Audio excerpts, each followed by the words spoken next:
on me, yeah. When you're not strong, and I'll be your friend.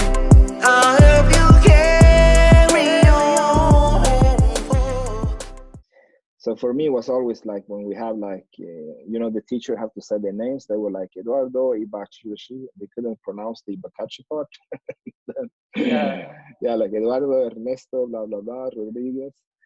So I always felt embarrassed about that, you know, that, you know, like a kid, when you're a child, you don't want to be like, stick out, you know. Yeah. And my parents, they were like very academical. When we came to Sweden, they did this academical calculation that if we only live with Swedes, then we would integrate better into society. But what they didn't calculate with their academical calculation was that how would that affect me, you know, as the only black-haired kid? And that was not funny because I couldn't camouflage, right? Like when you enter, like, you know, like the first grade, you don't want to be seen, right? Because the third like grade students, they wanna pick on you, right? You're like the new guy. So that Yeah. was not so fun experience, I can tell you. They didn't calculate that. Let's see if we have some, you know, Snehal is coming on. We have like Acosta is coming on. Rob House is coming on. So we have some guests coming on, actually. This would be a really fun talk. And the talk of the day will be that we will talk about the law of attraction. What does it mean? And before that, I will just start by talking a little bit about my post that I did today and what was the meaning of the post, because some people have asked me actually. So I will go to that. So while we wait for the guests to arrive, now that we have you here. And let's see here. And where did I put the post? Yeah, my post was about life is good at the moment. And then I wrote, like, I did this picture like carpe diem, like, you know, catch the day or pluck the day, seize the day. And then I wrote that it feels strange that my life feels so good right now when my childhood was hell sometimes, when I had yearly depression for almost 20 years, when I burnt out and lost everything many years ago, and I had to start from minus again, when I did not love myself fully until recently, etc., etc., etc. And I would like to talk a little bit about when I did not love myself fully until recently, because that's something that I talk with a lot of people about, because I have been talking with a lot of, like, how can you say, like therapists, like mindfulness people, like kind of like all these people that are really down to the soul, like the spiritual part of the human, like what does us makes like feel good, right? And I was like, for many years, I think I was like, I had this thing, you know, like I was very bullied as a child. So I really had this kind of thing that I needed to prove myself, you know, that I was worthy, you know, I was worthy of being something, to exist. And I also had this thing with my father that I was like never good enough. I think I'm not the only one. Like all these kind of things happen to us all, right?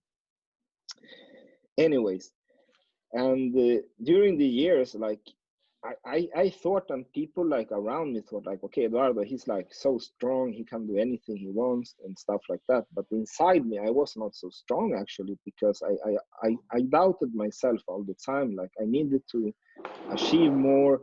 I needed always to be better than anybody. Like I always had to prove something. Like I didn't know why I was trying to like make a point, you know, that I needed to be like appreciated and be good, you know. But it was one of my driver. It was not the main driver. My main driver was always my passion for things, that I really believed in stuff. I believed in building a good company. I believed in like company culture. I believed in many things, you know, that was my passion. But I still had that thing, you know, that I needed to compete with myself constantly. Now, and when I realized that, like, I think we all have like this kind of like the inner self and the outer self. And the inner self, that's like who you truly are, you know, like what is you, you know, like who is the real Juan. And that's usually the person that maybe we not fully live out, because usually like society or parents, they put this kind of expectation of us of like what to be, what is happiness. And there's a Mhm. good story to reflect on that about, I think maybe you heard it, about the son that came home from university, like he was almost finishing his medical studies, and then he tell his father like, I need to ask you something that I will hurt you, but I want to quit my medical studies because I want to become a clown, and that was always my dream in life. And your dream was for me to become a doctor. So I followed your dream, but for each year I'm more and more depressed, you know. And the father, he looked at him and then he said, my son, I really love you, and I didn't know that I was doing this to you, and I only want the best for you. But if you really want to become a clown, please promise me to try to become the best clown that ever existed. That's and I love that story, you know, because that was like a little thing about me, you know, that I was the I confronted my father like myself, you know, like who are you like doing this for, you know, and what should you be like ashamed for, you know, because it's stuff that I think we all humans have these things, you know, like, oh, I don't like my voice, or maybe like, oh, I'm too overweight, or whatever, you know, like we limit ourselves more than other people limit us, actually. And that was my conclusion. So when I came to that conclusion, I could finally find the love for who I truly am, you know. And that happened not long time ago through mindfulness, actually. Kevin Reader, thank you, Kevin Reader, you're like an amazing person in my life. So that's the reason that I wrote the thing about not when I did not love myself fully until recently. That was the reason that I wrote that. And of course, like as we are in this society, you know, like expectations, like how you should look or not. Of course, we're always like thinking of like how we should like look or not according to others, you know. But I think I have reached this point that I actually don't care. I don't care if my voice is weird, or if I'm like not super slim or whatever, you know. It's like I'm really happy in myself, and I really have come to like the person that I am, in the sense that I really love lifting other people up. I do that, like truly do that. Like I truly believe in empowering leadership. I truly believe in humanism, and I truly believe, most of all, that we need to humanize the workplace. And that is one of my missions that I have, actually, that I hope to. I'm not naive. I don't think that I will like change the world, anything, but I think I can wake up some people through like the network that I have, and to do our events, lectures, and stuff. Yeah, it was a long answer. Sorry for that. What do you think, Juan? I was muted, but no, I think that your life story and your current affairs are very inspirational. I think that you are on the right track to creating a very, very prominent legacy in the collection of work that you're doing. And I'm honored to be a part of this new thing that we're setting up together with Los Digitales. Uh, and I don't know, I'm gonna have to uh, excuse myself soon.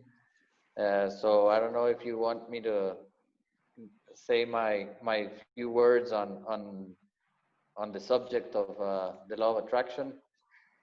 Yeah, I do that, man. I just got very emotional, man. I'm like, I'm not used to how you say. I Complimented. yeah, it's it's something I'm working on, actually, to appreciate that people appreciate me.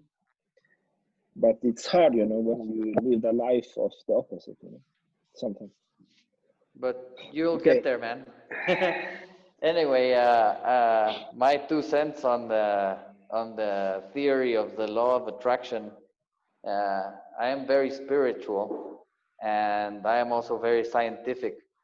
And basically, there's a big theory that can't be proven right or wrong. That what we're living in, the experience of life itself, is some sort of matrix.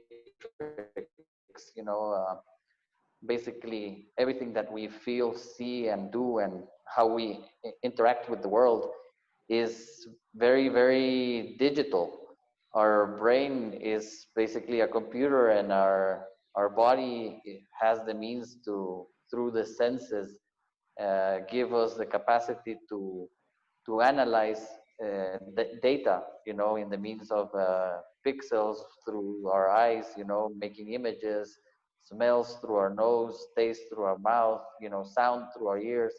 But all that basically funnels into a neural network of binary ones and zeros in a very complex structure of a biological computer. So, yes, in essence, everything that we see, smell, hear, do is virtual. And in that sense, our conscience has the power to manifest. And by manifest, I mean, as in the biblical sense, where if you can imagine something, you can literally create it or make it appear in front of you. And it can be as simple as, I want to manifest paper with printed words that will be the bylaws of an event. And I can put the work in, not necessarily like magically manifest things, but there's almost infinite possibilities of what you can make happen with regards to what you're doing and what's around you. So yeah, I mean, the law of attraction became popularized by the book known as The Secret, but it's been a very, very long philosophical idea, from early civilizations that preached that alchemy was a real thing. They could, the scientists of that era, or magicians, wizards, whatever you want to call them, were always trying to find ways to materialize things. And I'll leave you with a quote that I love that says that all technology in its early stage can be considered magic.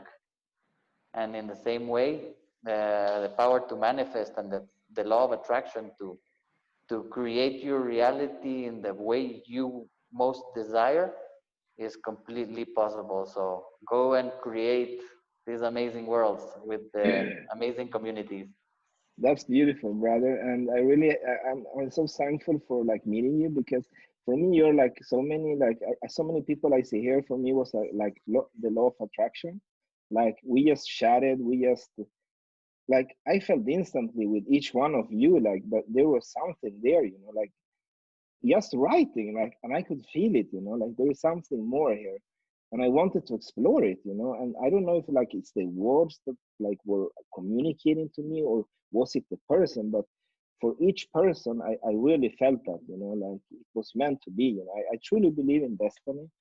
I don't regret anything bad that happened in my life, because I truly have come to the conclusion that the reason that I am who I am is just because of everything that happened. And if I didn't have had the big burnout, or if I didn't have all the steps that I had, I wouldn't have my children, and we wouldn't speak in here together, So I really believe it. Okay, let somebody else in who wants to speak. That was Clubhouse man, in. that was fantastic. I was sitting back just learning, listening, man. I was like, wow, because I am like I'm a law of attraction, if you call it that, like freak. I'm so into what you can't see. I'm so into it. Like, because it's the unseen that gets us. Isn't it like, oh, I didn't see that coming. I know you didn't. It's unseen. But that law of attraction, dude, it's like there's a neuroscience side to it and there's a practical side to it. The law of of attraction can be called the law of action. You know, it's a cause and effect as well. And it is true that there's a neurological connection to the law of attraction. If you think about it, you know, scientifically, you know, your brain it puts out electric currents, right? It's wattage from your actual mind. You can measure it with an instrument, right? And so when you have a thought, think about it, that actual signal goes out. The thought becomes electric and it goes out and it looks for the thing that you just said.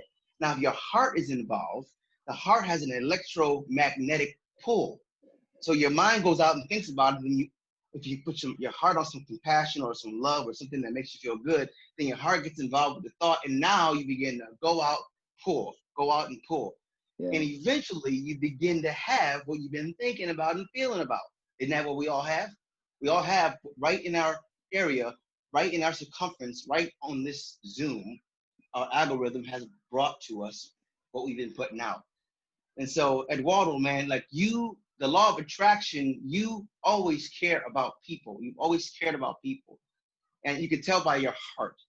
And so I guarantee you the way you came out of what you came out of is you put the focus on people. Since I met you, I've seen about 15 different platforms you put together, something that had to do with people coming together.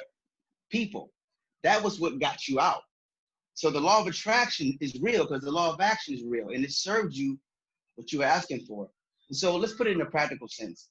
You know, let's say you really, really are looking for a significant other, someone to love. And what you have to do is begin to think about love, not the fact that you don't have it. Just think about what it feels like and then think about love in your heart.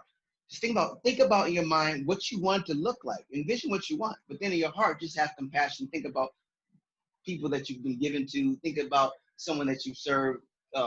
Think about what you're grateful for. You know, think about one of those things, and that will get the heart pumping. So the way we get what we want is to get really clear about it. The clarity opens the door. The attraction happens when our hearts get connected to the thought. So the secret opened the door, but the real secret is this: heart and mind must be aligned. That is the ultimate design. Heart and mind got to be designed. It got to, man. It has to. So, yeah, I want to listen too because I'm learning. I told you, I'm a geek for any information that makes me a better person, and come to realize that it comes to understanding the invisible. You have to get. It's not about what you can see. It's about what you can't see. Right? And so really begin to understand that, respect it, and then you'll be able to utilize it better. Thank you, man, for doing this, having this platform. I'm gonna sit back, man, and just listen. All right. Okay. So, well, I already got date night in about a half hour, but I'll be hanging out with you. I have just one more question to you.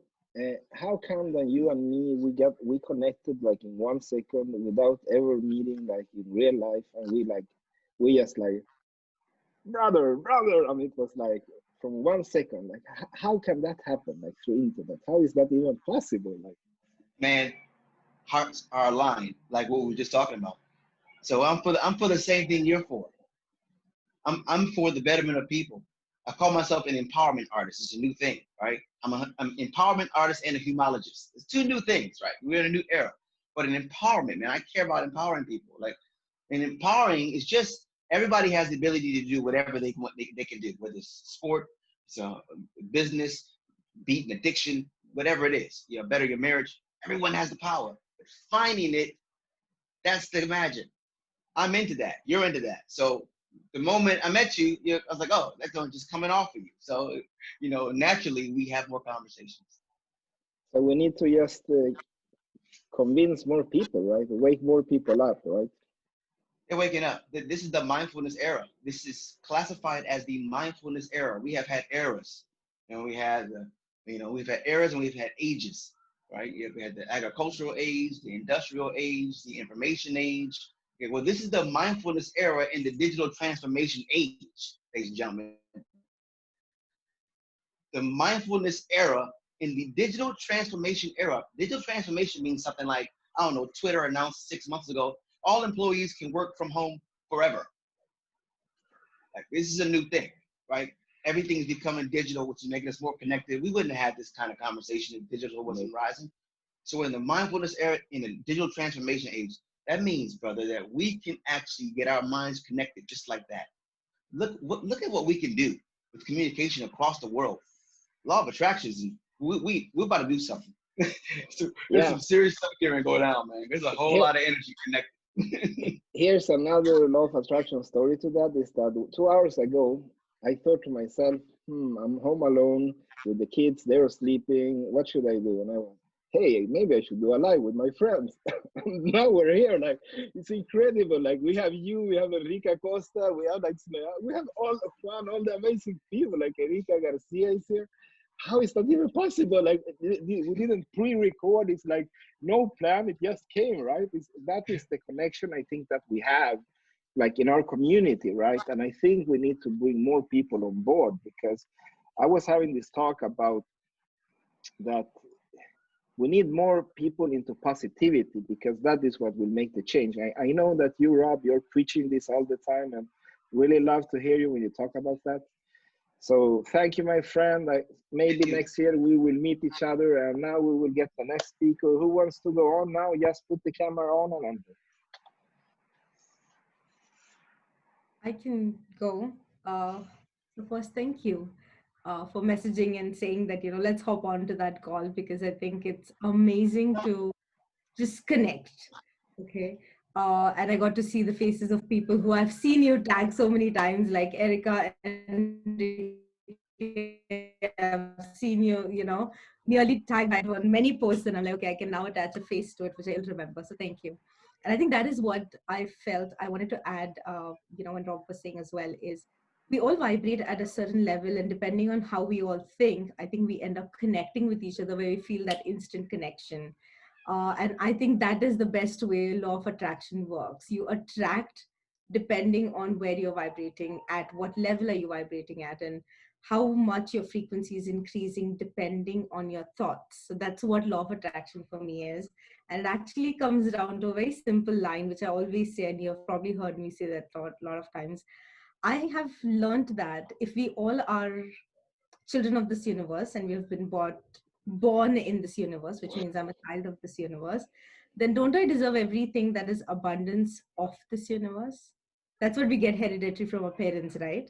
yeah. So if I'm the child of the universe, I deserve all the abundance that is there in this universe, everything that is good and I can attract. And for that, all I have to do is prove myself. Like as a child, we have to prove ourselves to our parents at times, that I can do this, I'm capable of handling it.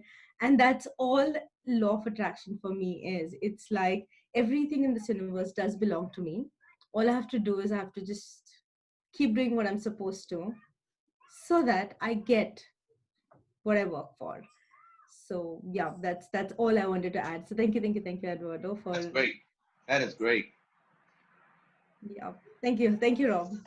And Snehal, you and me, we have some story, right? We actually, I came on to link. I will tell the story how I came to LinkedIn. I actually exited I think 7 years ago, because these UK recruiters were calling me every day, hi, we see that your profile, would you like to work? And I was like, click, click, click, constantly, right? So I got so annoyed, and this is me, when Eduardo gets annoyed, you press the buttons, I go to actions. I delete account, click, and I didn't even think about it, right? So 3-4 years ago, I went to my father's house and I started to write the book. In 3 days, I wrote 300 pages. I just wrote, just like that. I said, I will give this book. And I will tell you the reason that I did that. It was that when I was exiting my burnout, I was my depression was not 1 week, it was almost 8 months. And when I was at the bottom of that depression, I went to speak with my therapist that I had at the time. And I asked her, am I the only entrepreneur that is here? You're telling me that all these entrepreneurs are burning out and have the highest number of depression, anxiety, but why is nobody speaking? And I don't find any books, right? And she just looked me in the eyes and she said, Eduardo, in that chair, you have chairman of the board of director of the biggest companies, you have CEOs, you have all these entrepreneurs that Eduardo, but nobody speaks about it. And I said, why? She said, because of shame, because of stigma. They don't want to be seen as weak, she said. And that really triggered Eduardo was triggered. And then I decided that if I could come back from where I was, and I was in a really high position, before I crashed, I was having dinner with like one of the biggest, how can I say, investment business kind of family thing that they invite all these influential people, right? 8 months after, I was in my father's sofa. I had been living there for almost 8 months. He was feeding me every day, coming with the food, taking out the food, because I couldn't even eat. I was so bad shape. It was unbelievable. So then I decided that when I could reach a level where people listen to me, I would speak. You know?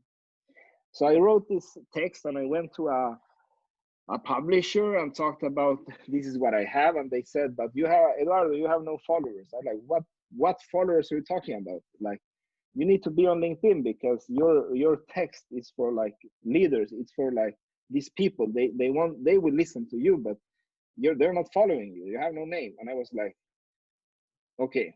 So I went on LinkedIn, and I have dysgraphia.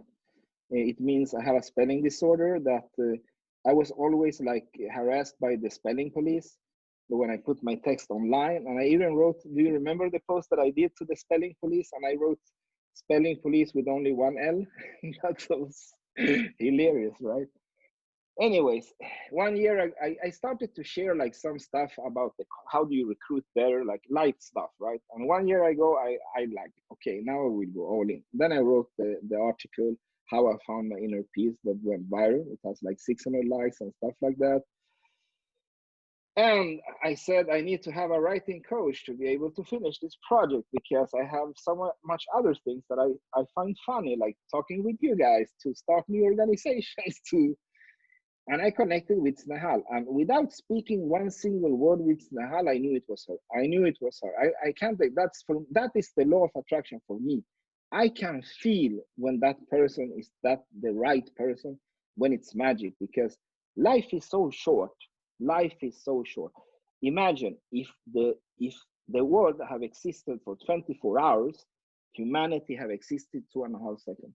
So it means our time, Eduardo's time, everybody's time is a blip of a second. We inhale, exhale, and we're gone.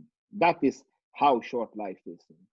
So I truly believe that when you feel this magic, this law of attraction, you should go for it. And the second we spoke, it was right. Yes. And I really thank you, Snehal, because you have been such a, how you say, empowering, inspirational person for my writings. I really thank you. And I hope that we can finish the book together. I just need to do some more writings. I promise you I will do that. Okay, let's leave the stage to the next person. Thank Who wants to jump in? you. Okay, Erika Garcia, welcome. I can go next. Thank you so much. I'm so amazed and I'm feeling so blessed to be here with you guys today. It's amazing how the digital platform can put us all together. I want to appreciate you, to say thank you, Eduardo, for the opportunity to be in this group and for the invitation. I also had the opportunity to talk a little bit over the text message with Juan on LinkedIn, and he was like, "Okay, tell me a little bit about yourself." And we had a brief introduction, and then I make the dots that he was connected with Eduardo, and then interestingly, so I connected with Eduardo because I was looking for my support for my brother. He recently moved to the States. We're from Mexico. And I was like, "Hey, Eduardo, my brother is interested in finding a job opportunity here. Why don't you please connect with him?" And he's like, "I'm happy to do that, but you maybe also help for what I'm doing." And I was just like, "Okay, yeah, I want to know more about that." And I'm a psychotherapist. Recently moved to the Bay Area. We were living in Southern California, so coincidentally, everything happened in March and we moved here in November. So I didn't have any other venue to connect with people but through digital platforms. So I started to connect with people and sending them invitations. And I've been having the opportunity to meet amazing people. And as Eduardo said, I think we meet the people we need to meet for our own evolution. And I'm a firm believer of that. So if I'm here in this group today, it's because I needed to be with you guys, and I look forward to what the universe has for us. And if I can collaborate in any way I can, please let me know. I recently opened up my private practice. 2 days a week. So it's growing, it's increasing. And but I'm also very interested in working in the corporate worlds, providing mental health services and increasing the awareness and reducing the stigma. And I think there is a lot of work to do, because as Eduardo said, there is a lot of CEOs who have a lot of shame. There is a lot of stigma, and they don't want, it's very difficult for them to open up about the emotional content. I'm a true believer in healing and empowering people. Can I follow up on what you just said, just with some of the numbers? Let me see here.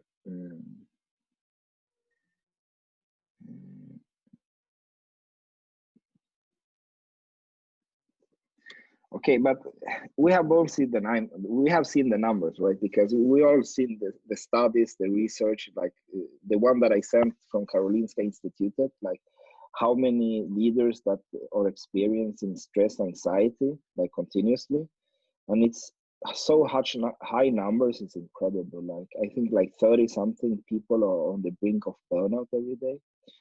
And I will share another story about the reason that I wanted to start Leader Support Group. Was that a leader contacted me last summer, a big leader. I can't say who it is. I can't say like with what country or.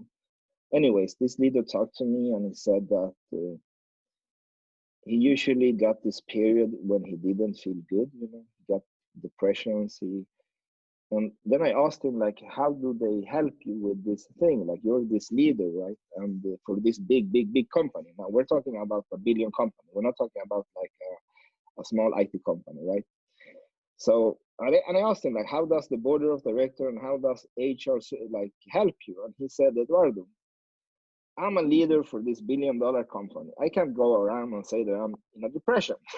Like, I can't be seen as weak. And I said, like, then who do you talk to? And he said, I said, don't you have this like CEO friend group? You meet with each other and you talk, right?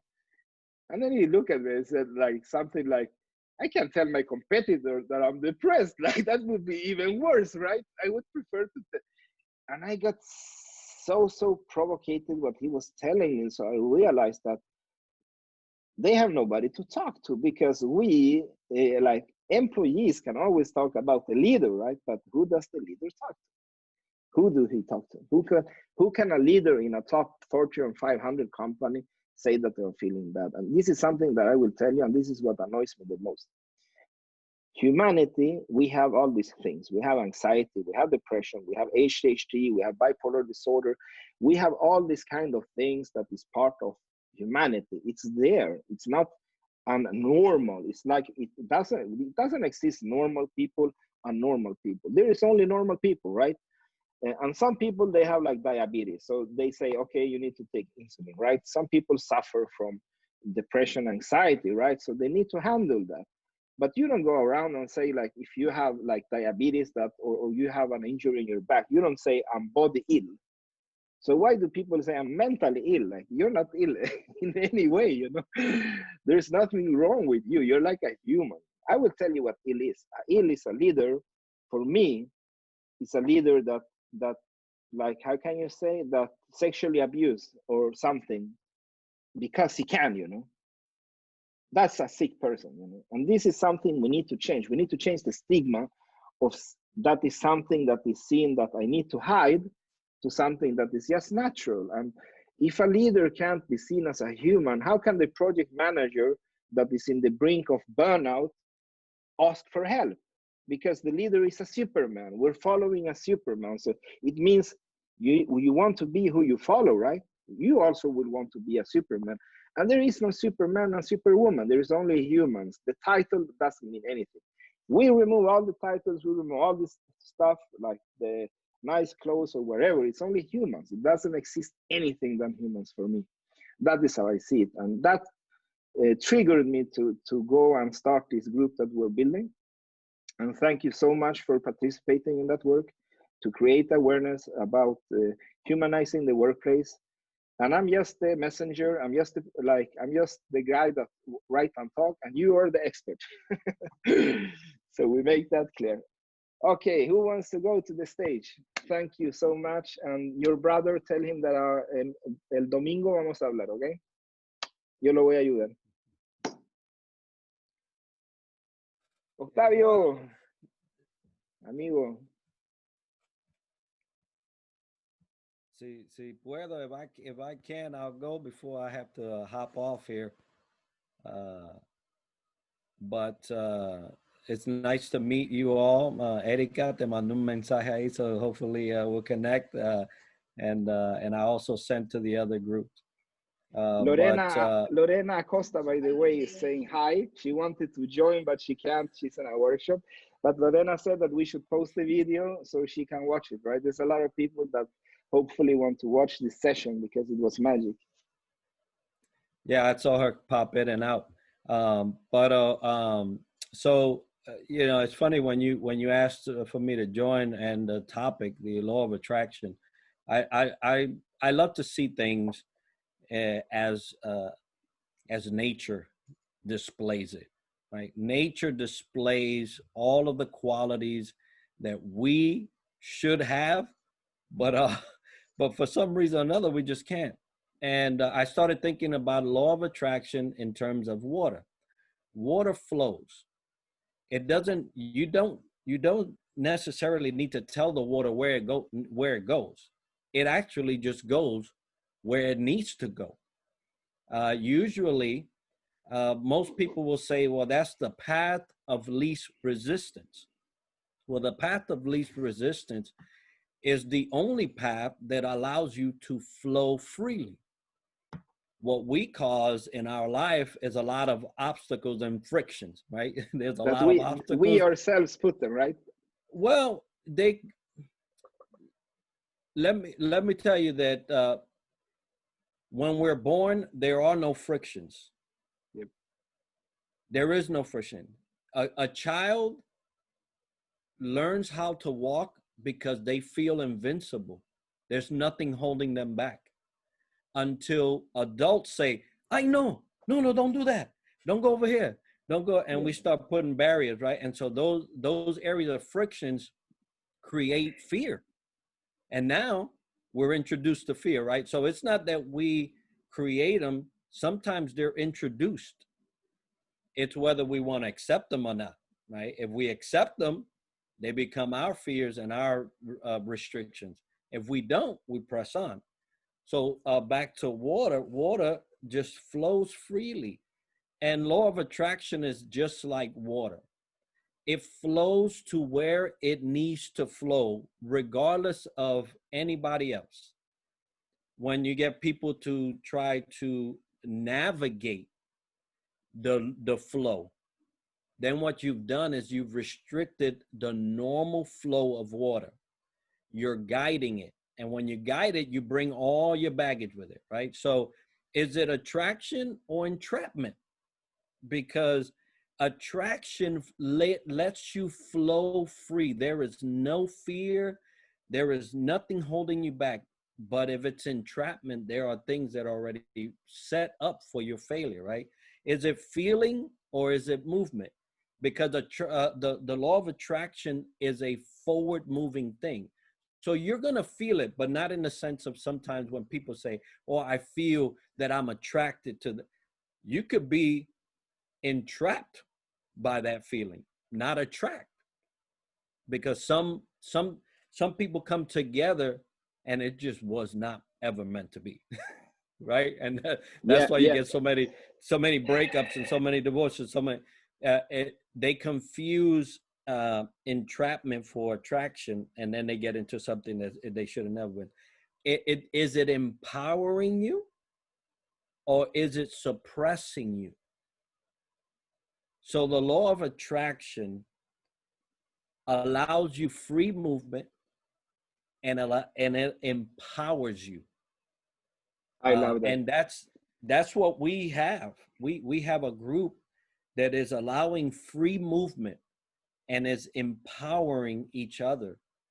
And that is what the law of attraction does. And It's just a blessing to be with all the different folks that I have seen pop in here. It is amazing how across the world, you know, Erika's in the West, I'm in the East of the US, you're in Europe, you have people all over the place coming together for the sake of positive forward movement and empowerment. And that's when you see the law of attraction work the best.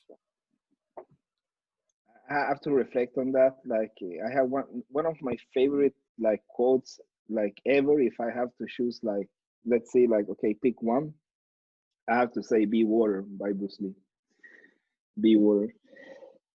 That quote has meant so much for me in my life. It took me almost all my life to understand what he was saying. And when I finally understood exactly what you're saying now, right? Like be water, it became so clear to me, to leave all that baggage, to leave all that perceptions of the outside, or also the misconceptions that we also put on ourselves, right? Because sometimes the feelings that we have maybe are misleading us, right? It's something that should not be there. And so for me, like be water, my friend, I use it even when I lecture about the technology. Actually, I use it because what happens in the technology world is that sometimes they put process first, technology second, and people last. And what I'm preaching is people first, process second, and technology last. And the reason for that is very simple, and it's as long as company are producing product that is being used and liked by people, people should matter first. As long as the people taking decision and putting their love and passion into doing these products to provide them, the people that you employ should matter the most. Now, when you do it the other way around, you will get revolution. Actually, people will quit, or you will not get the best people that stay around in your company. And it's super simple, and so many companies have so hard time to understand this. And I explain to them that the problem they have is that they are not water. They don't go with the flow of like nature of the universe, that we are the people, we are the center that is moving in this space. So they should be on the front line, nothing else. And I could talk all day about the people first, process second, technology third, but I have a lecture for Red Hat the 3rd of November. That's the topic. The question is why people first, process second, and people can tune into that, and then I can give the whole explanation and give the practical things why this is the truth. And you just confirmed for me, like this is how it should be, right? Not only I think for us as humans, but also as companies, right? We should follow the water of what we're meant to do in like as a company, right? Where we should be. Yeah, man. It's a blessing to having you, and I have accepted to be in your podcast actually, right? So I'm going to be with my amazing friend, and we will be having an amazing. What will the topic be? Have you decided yet? Your headset, your microphone is muted. Oh, there you go. Yeah, no, you mentioned just that. We was going to talk about people first, and your a projection of how processes and technology should be falling in line after that. But yeah, I'm excited for humanizing leadership. Right, that's what we're after. Humanizing leadership, because the thing is that if we can humanize leadership, we will humanize the whole company. That's what I have discovered. And I think not only me, like we have all understood that this is how it should be. To be there for the leaders, to be able to, because they want to be humans. They don't want to be this Superman. That's the reason they're burning out. They can't live to that expectation. Like, there is no Superman, that there is no Superwoman. There is only humans, and everybody's beautiful in their own unique way. Humans. yeah, that's my final words for today. Thank you everybody for joining, and we're tuning out. Eduardo Live is over. Next month we will do this again, and see you, my friends. Lean on me, yeah, yeah. Times in our lives.